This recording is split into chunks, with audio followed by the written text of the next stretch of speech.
Welcome back to Let Your Heart Be Glad. A few weeks ago, in preparation for an Easter Sunday duet I'll be singing in sacrament meeting today with my 6-year-old daughter, I had the idea to record the song and share it with all of you here. We aren't professional singers, well, at least I'm not. My daughter, on the other hand, will blow your socks off.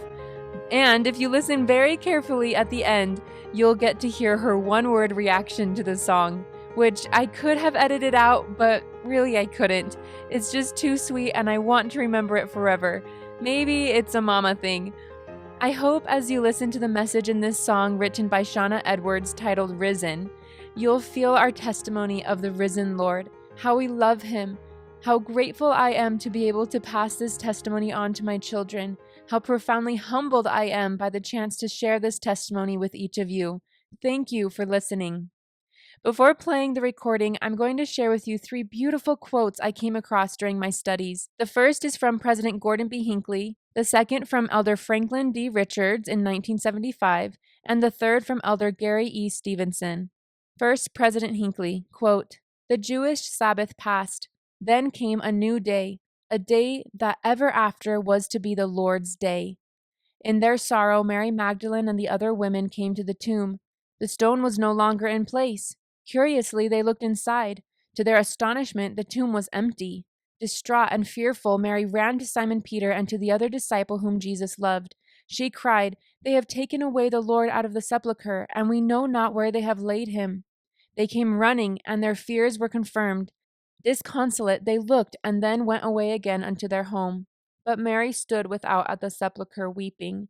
And as she wept, she stooped down and looked into the sepulchre, and seeth 2 angels in white sitting, one at the head, and the other at the feet where the body of Jesus had lain. And they say unto her, Woman, why weepest thou?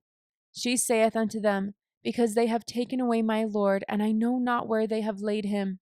And when she had thus said, she turned herself back and saw Jesus standing, and knew not that it was Jesus. Jesus saith unto her, Woman, why weepest thou? Whom seekest thou? She, supposing him to be the gardener, saith unto him, Sir, if thou hast borne him hence, tell me where thou hast laid him, and I will take him away. Jesus saith unto her, Mary.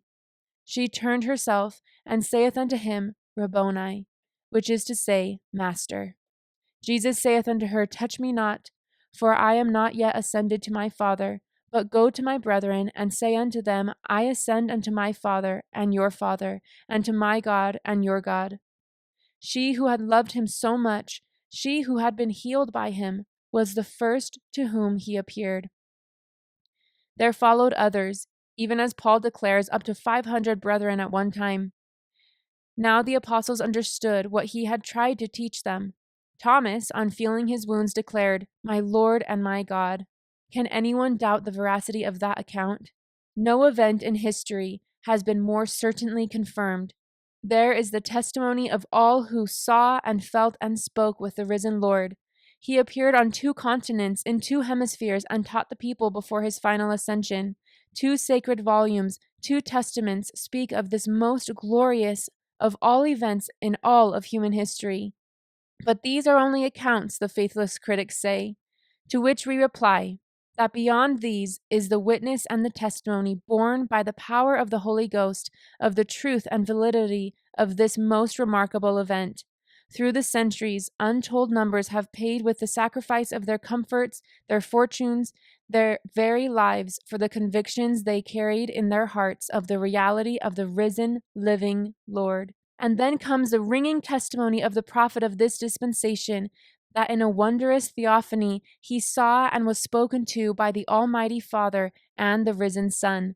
That vision, glorious beyond description, became the wellspring of this, the Church of Jesus Christ of Latter-day Saints, with all the keys, authority, and power found therein, and the sustaining comfort to be found in the testimony of its people. There is nothing more universal than death, and nothing brighter with hope and faith than the assurance of immortality. Now for the quote by Elder Franklin D. Richards. Easter time is indeed a forceful reminder that the human spirit cannot be confined. It does not deny the reality of death, but it offers us an assurance that God has preserved life beyond the grave. It is interesting to note, however, that the restored gospel, as taught by the Church of Jesus Christ of Latter-day Saints, encompasses the belief of a literal resurrection, which is radically different from the concept taught by most Christian churches and other faiths. President Grant often told how several hundred ministers were asked, "Do you believe that after you die, you will live again as a conscious entity, knowing and being known as you are?" No doubt all of these ministers had conducted Easter services, but in answering, none actually believed in a literal resurrection as the Church of Jesus Christ of Latter-day Saints teaches. It seems to be the nature of mankind not to accept things they cannot explain, and no man can explain the resurrection. But neither can man explain how life came to be.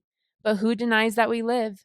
If we gave up everything we cannot explain, we would have to give up life.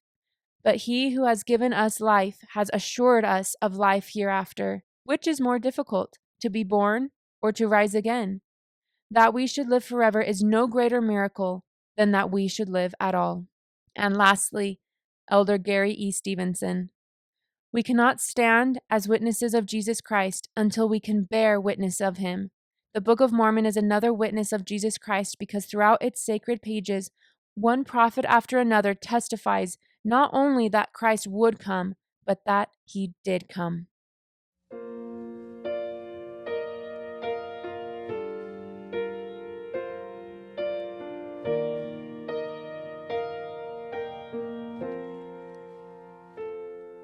When darkness veiled the sky, the day that Jesus died, in agony upon the bitter cross, they took his body down and laid it in a tomb. His friends believed that everything was lost. But when the third day came, the darkness turned to light, for Mary heard her name and saw the living Christ, Risen to set the captives free, risen to ransom you and me, to bind up every broken heart, to conquer death and sin, risen to bring us home again.